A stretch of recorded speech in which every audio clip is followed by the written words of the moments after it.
in this administration. And if this unit is not dismantled,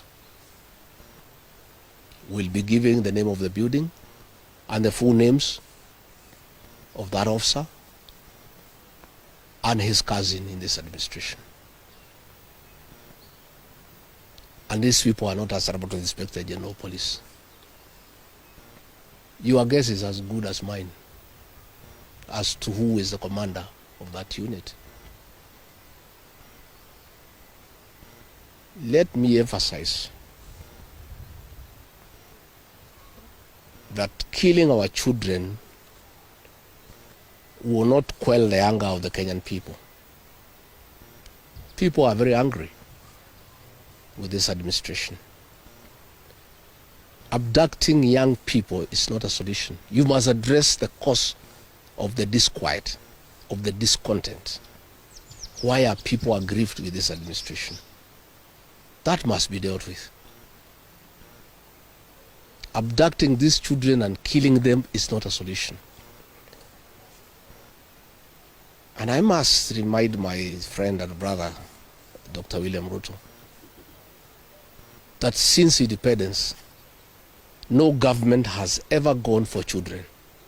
This is the first administration in the history of this country to target children for repression and persecution.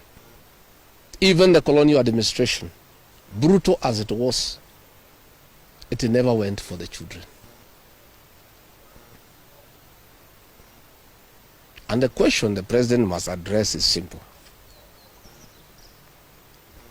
Why has everybody turned against you and the administration in only 2 years? That is what you need to interrogate instead of persecuting these children. Again, he must understand the law of nature. Nature abhors vacuum.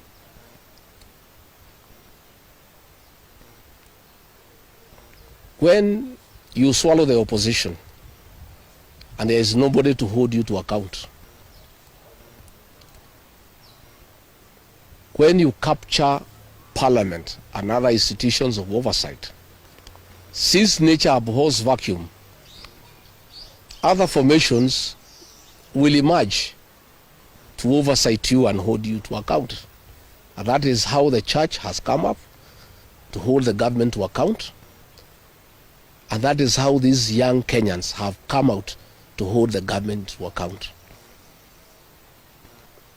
In the unfortunate event that these children were to be muzzled and silenced through death and abductions and other extrajudicial methods of silencing dissent, some new formations will also come up to hold the government in check because nature abhors vacuum. So the amount of repression that is going on in the country is unparalleled, it is unprecedented, and it needs to come to an end. I have just learned we have a prayer meeting in Shamata Ward in Nyandarua tomorrow. We have a farm. The residents of that ward normally meets once in a year for prayers to close the year. We have prayers tomorrow. And the police commander there in that county is intimidating leaders to cancel those prayers, that they will not be allowed to take place, that they need a permit. I want to tell the county commander in Nyandarua that you don't need a permit to hold prayers. Again, is this repression by this administration. Even if you stop the people of Nyandarua from holding prayers, that will not change their political views of what they think about this administration.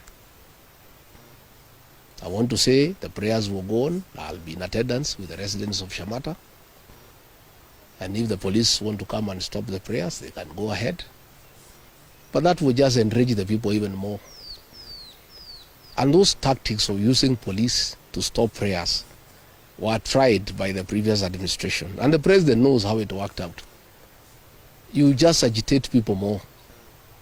You make people more rebellious. There is no need for police to interfere with people's rights of expression, of association, and the freedom of worship.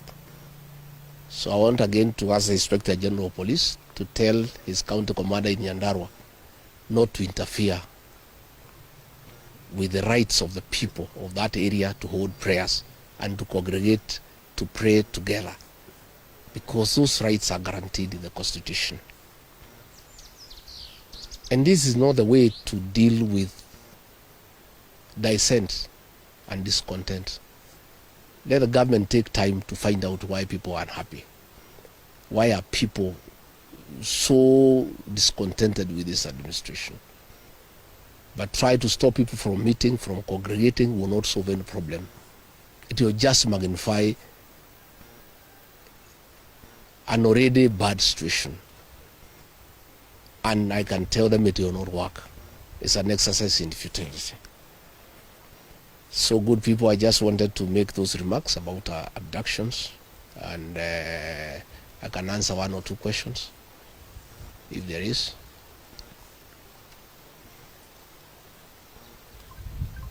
Kosawa?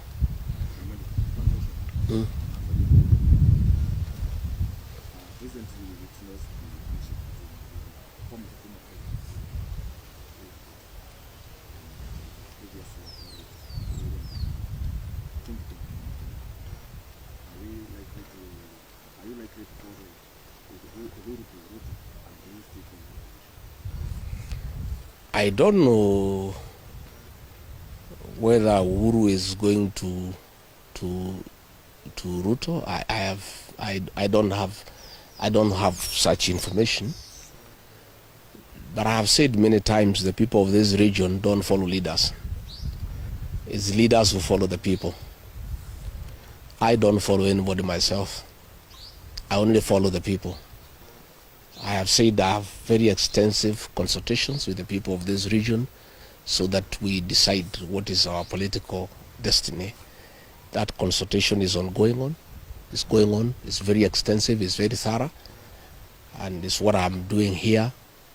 When you walked in, I was having some consultation, and I continue to do so. I'll never follow anybody. I'll always follow the people. Yeah.